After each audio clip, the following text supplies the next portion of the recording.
I'm Elizabeth at A Literary Princess, and today I have part 4 of my underrated Victorian literature series in honor of Victober.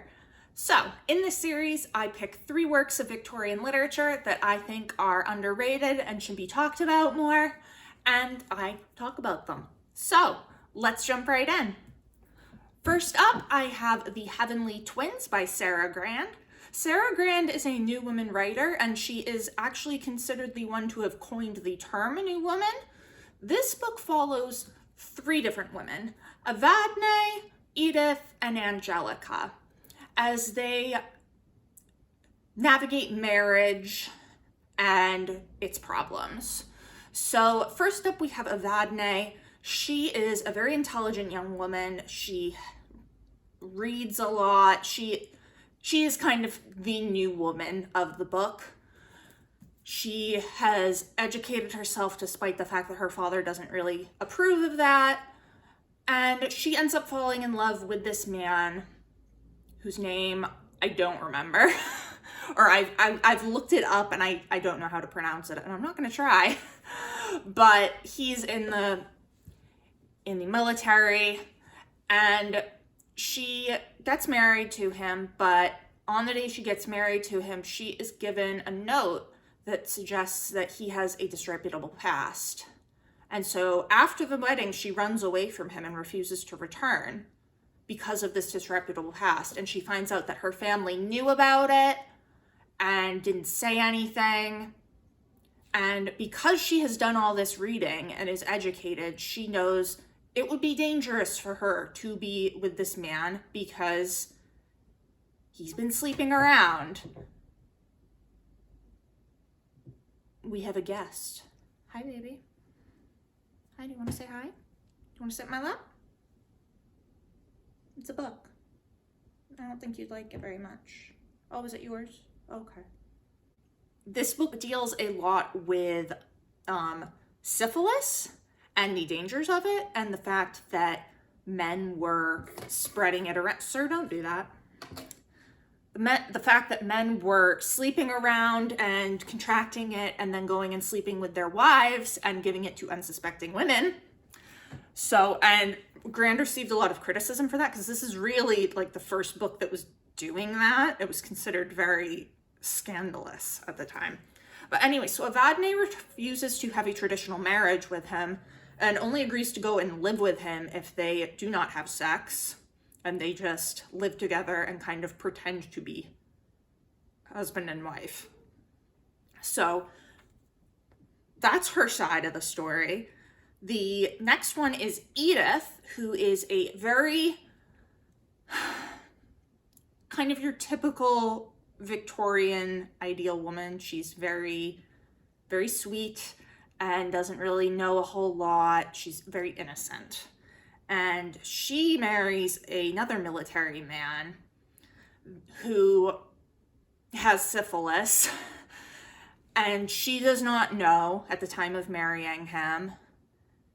And she unfortunately catches syphilis. She gives birth to a baby with syphilis, and her baby ultimately die.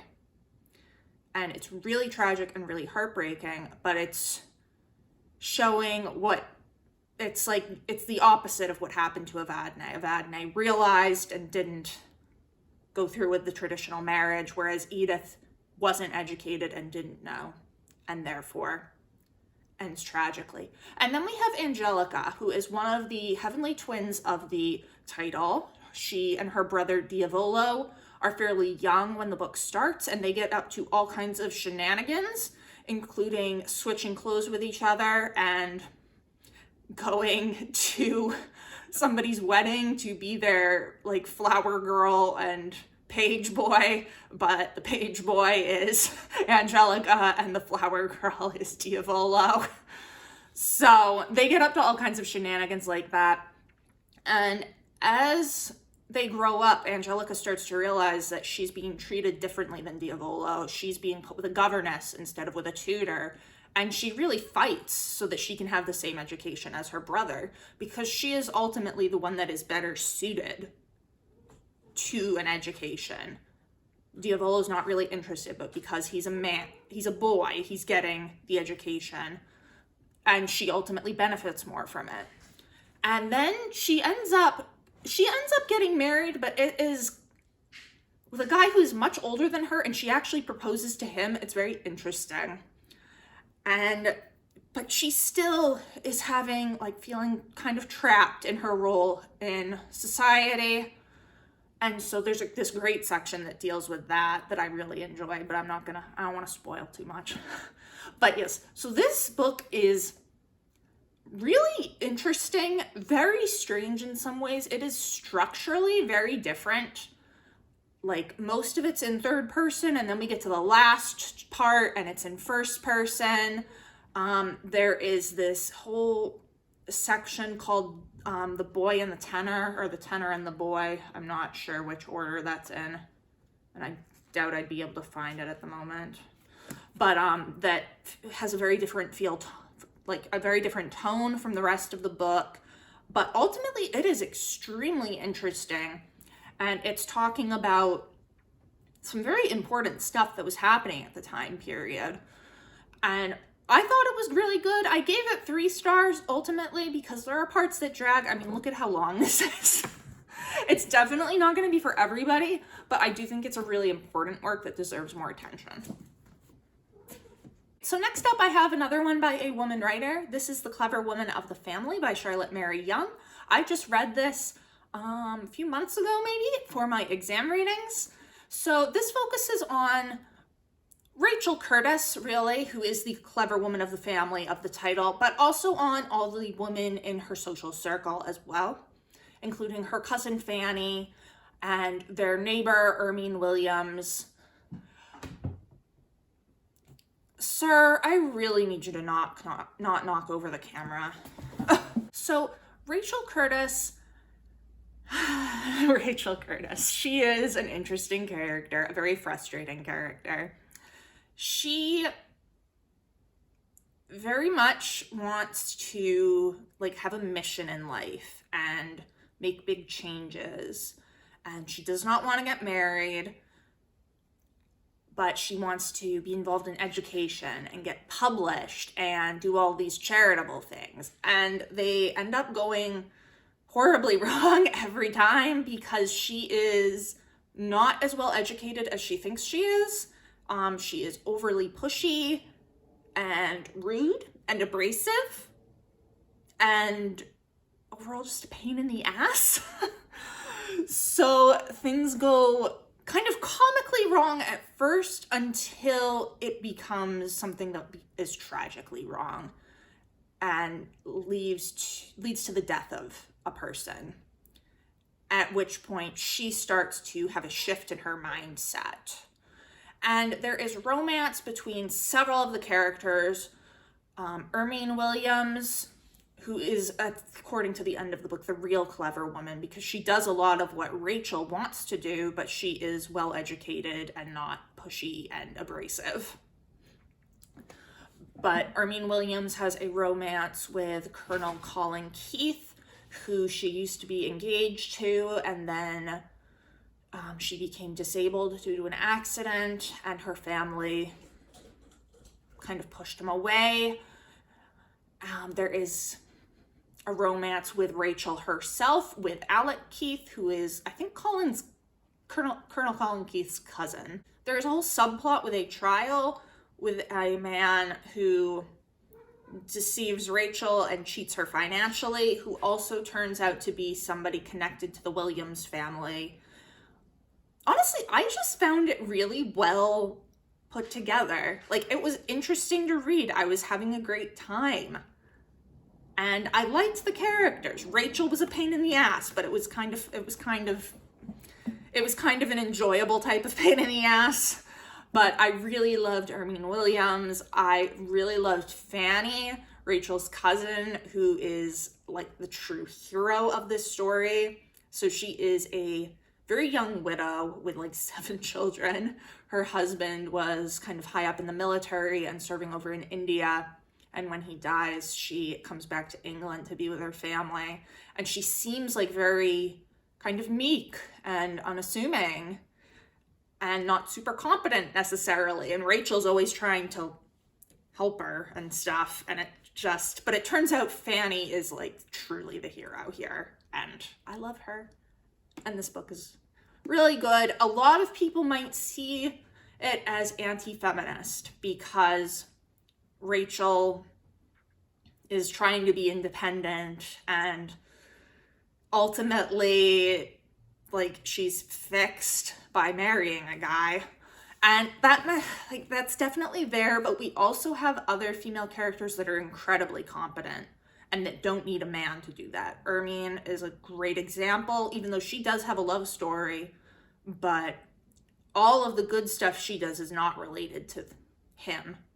And the same with Fanny, who I believe is still single at the end of the book, or still in mourning for her husband, but she does stuff. She did not need a man to help her. She actually uses her femininity to save the day, basically, in this book. So there is an anti-feminist reading that you could definitely have of it, but I think there's also more than meets the eye to it, and it's just a really interesting read. So I do highly recommend this one. I had a lot of fun with it. All right, and then last up, I actually have a seasonal recommendation because it is spooky season. And this one is definitely not going to be for everybody, but I do think it deserves a bit more attention than it's currently getting. This is The Lancashire Witches by William Harrison Ainsworth. So Ainsworth was incredibly popular at his time. In fact, there was a point where he was more popular than Dickens. And The Lancashire Witches is the only book of his that is still in print, and it's not even very well known outside of Lancashire. This is a Gothic historical romance dealing with the Pendle witch trials. It takes place in 1612, and I would say the main part of the story focuses on Alison Device and Richard Ashton. So Alison is the daughter of who it turns out is a family of witches, and then Richard is a young man from a wealthy family. And the two of them fall in love, and it's a very star-crossed love. And there ends up being kind of a battle for Alison's soul because the witches want her to become a witch, but she doesn't really want to. There's a whole thing with another woman named Alice Nutter, who it turns out is actually Alison's mother, but she got adopted into the Device family. There is this whole thing that took place in the 1500s with oh my God, is he a bishop? I don't remember what he is. I think he might be a bishop, like the last bishop of Whaley or something. I can't find it in my dissertation. So the fun thing about this is that it's one of the books I wrote my dissertation on because I went to school in Lancaster. And when I was looking for a Gothic Victorian novel that brought in folklore, what my professor suggested this. Anyway, he was the abbot of Whaley, John Paslew, who supposedly in this book cursed the Device family. And also, there's kind of a curse on the Ashtons, too, that if any of them step on the abbot's grave, they'll die, which, of course, Richard does, because why wouldn't he? So, I'm really recommending this because it is spooky, and it's spooky season. Like I said, I don't think it's for everybody. It's very long. This copy's 700-something pages. And I mean, it drags in some places, but it also is a really interesting fictional look at this historical event. It's interesting to see how he uses the pieces of history, because it turns out these Pendle witch trials were very well documented, despite the fact that it was 1612. So how he uses pieces of history, what he changes, how he uses folklore surrounding witches at the time, and the local folklore involving the abbot of Whaley and all of that. So this is really an interesting read, and I would recommend it if it sounds like something you would like, but it's definitely not going to be for everybody. So those are my 3 underrated Victorian recommendations for today. Let me know down in the comments below. Have you read any of them? What did you think? What underrated Victorian novels would you recommend? It has been great chatting with you all. I will see you soon. Bye.